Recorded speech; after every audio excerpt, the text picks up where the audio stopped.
Hey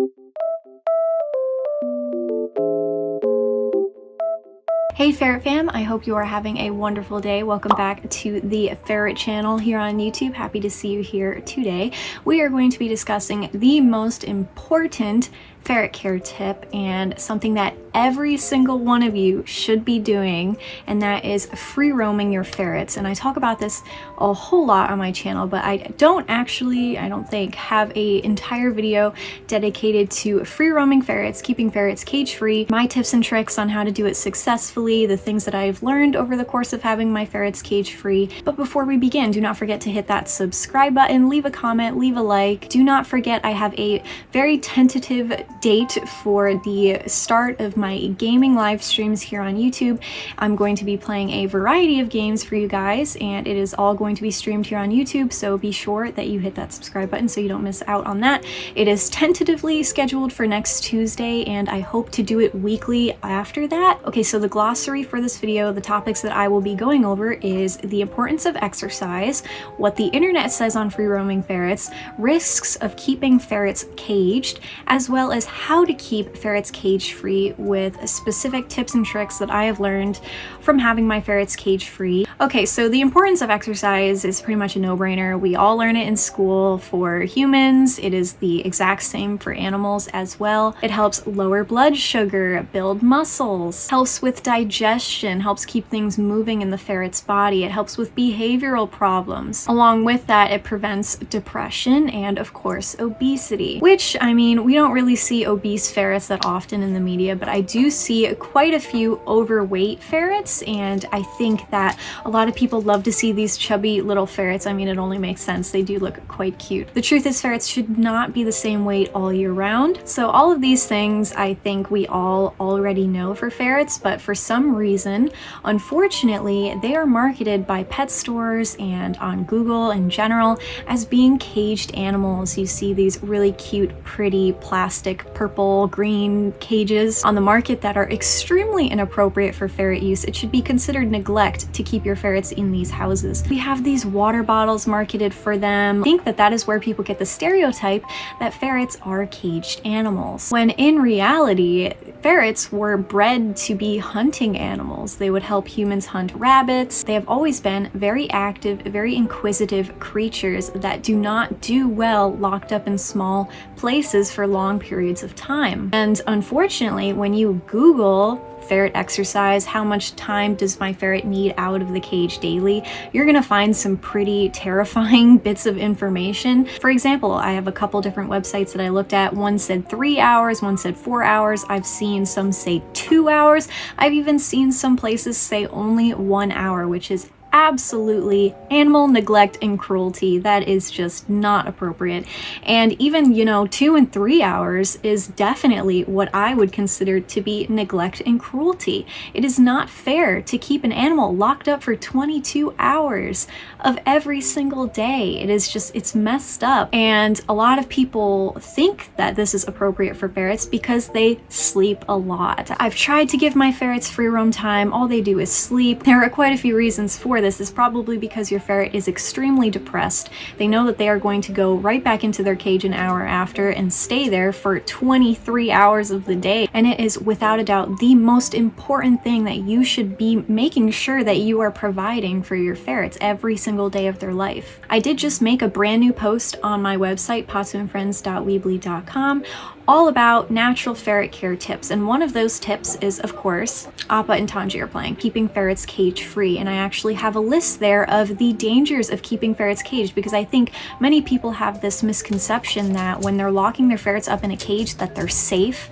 free from harm, they're not going to get into any trouble, which is not the case whatsoever, especially if you're housing them in a very inappropriate plastic cage. So a couple of those dangers include boredom behaviors. This is probably the one that you will see the most, and this can include chewing beds, chewing hammocks, creating blockages, excessively grooming themselves to the point where it creates hairballs in their system. As you will know if you watched my recent hairball video, ferrets cannot naturally pass them like cats can. They can't throw them up. It has to actually go through their entire digestive system. It can also include bar biting. This is a very popular one that I see a lot, and that is when ferrets will bite at the bars, chew at the bars to the point where it wears down their teeth, really damages them. Irreversible teeth damage, you guys. Cages prevent exercise, as you know, pretty much a no-brainer. Cages do not promote adequate space for ferrets to run around, jump around, duke, war dance. They cannot do their natural behaviors inside of a cage. Escaping, especially with those plastic cages, you guys. I don't know how many times I need to say it, but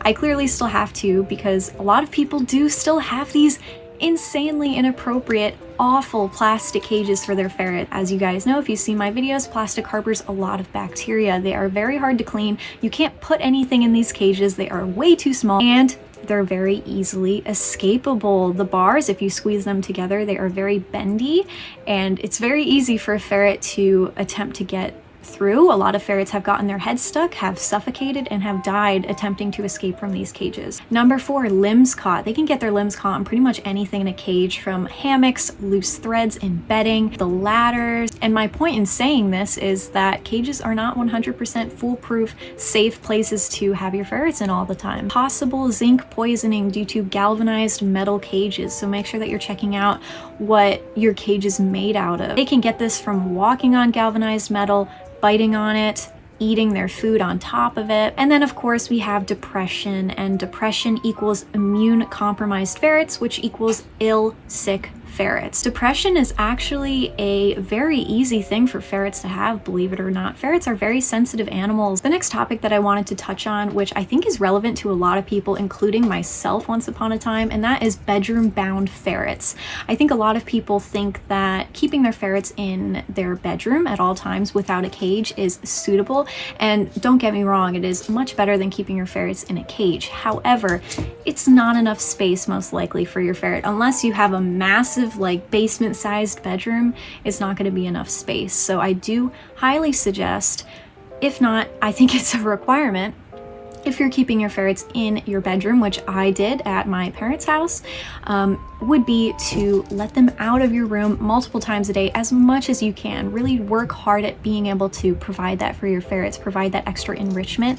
Trust me, you are not going to regret it. I just wanted to bring that topic up because I think that it is relevant to so many ferret owners. A lot of people I have heard, and in my like cage review videos, a lot of them are like, my ferret gets free roam in my bedroom, and I just wanted to make sure that I brought that up. The next subject that I wanted to bring up is having other animals in the home, like cats or dogs, and people give priority to these other more traditionally free-roamed animals like dogs and cats, priority over the ferrets in the home, which isn't fair. When taking on ferrets, you agreed to the full-on responsibility of those ferrets, and you pretty much pledged to them that you would provide them with the absolute best that you can. So it's not fair for you to give priority to other animals in the house that were there first, for example. So any animal that you have a responsibility to them to provide them with the absolute best that you can. Make it work. I was able to make it work at my parents' house when we had a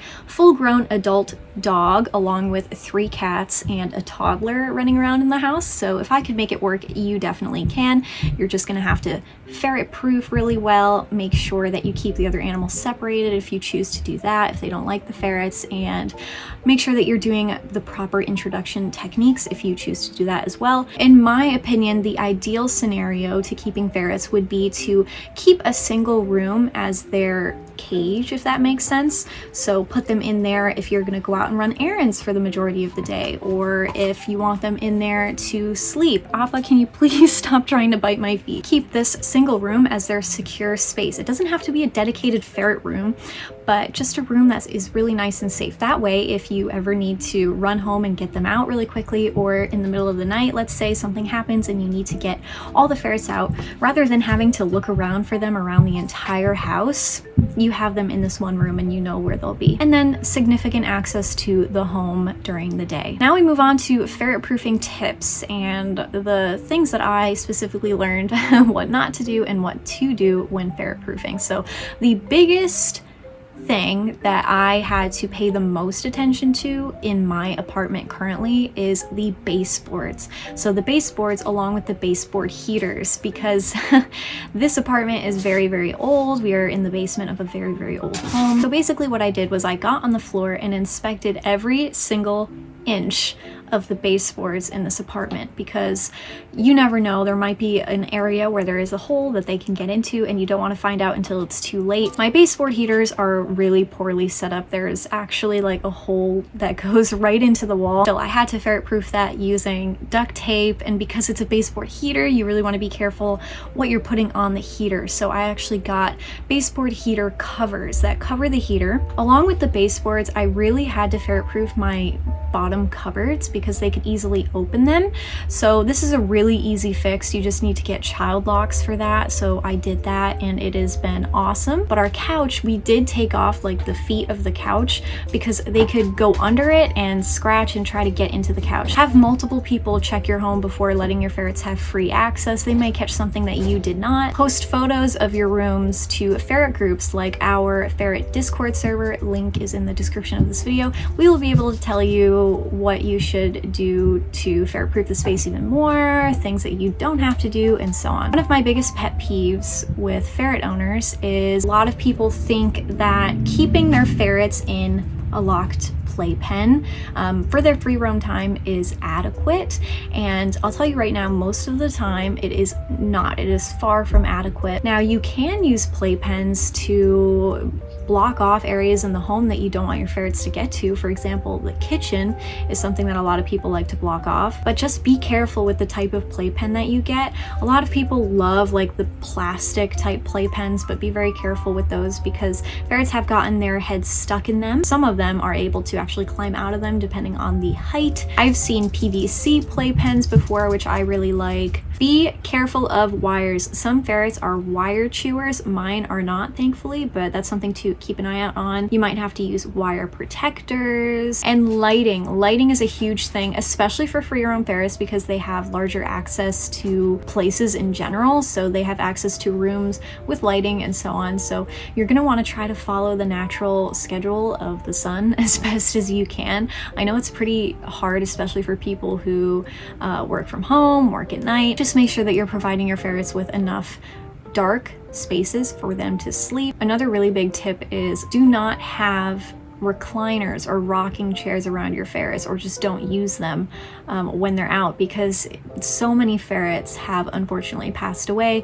from recliners and rocking chairs, and it's one of those things where you think that it's not going to happen until it does.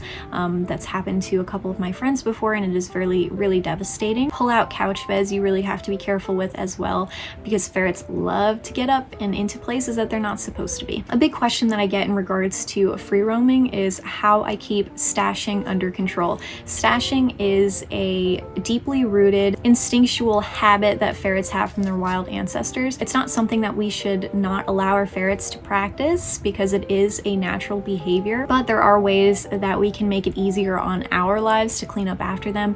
Basically, what I do is I feed them in the same place every day, just kind of like I would a dog, honestly, on a placemat in my kitchen. What I like to stash is corners of my room. So basically what I do is I watch where they like to stash, and I'll put like a cat cube there, cat tunnel, and they will use that instead. It's obviously not the most ideal. The ideal would be that they didn't stash in the first place, so it's something that you just have to learn to work around. Litter training is also another big one that I get asked, and just keep in mind that ferrets are never going to be 100% while free roaming. There's just so many places for them to go. Again, same with the stashing. I see where they like to go, and then I put a pee pad there. I do have a video on litter training. Link will be at the top of the screen. And as far as having cages go, some people do choose to still have cages, you know, for the odd occasion that they do need to cage their ferrets, which is totally fine. My recommendation is still the double ferret or double critter nation cages. I have a bunch of videos on these cages in particular and reviewing your guys' cage setup, so go check that out for inspiration. Anyways, that is the end of my video today. I hope you learned a thing or two, and thank you to all of our channel members. Free roaming is the most important topic with ferrets and something that every single one of us should be doing. Thank you guys, and I will see you in my next video. Bye!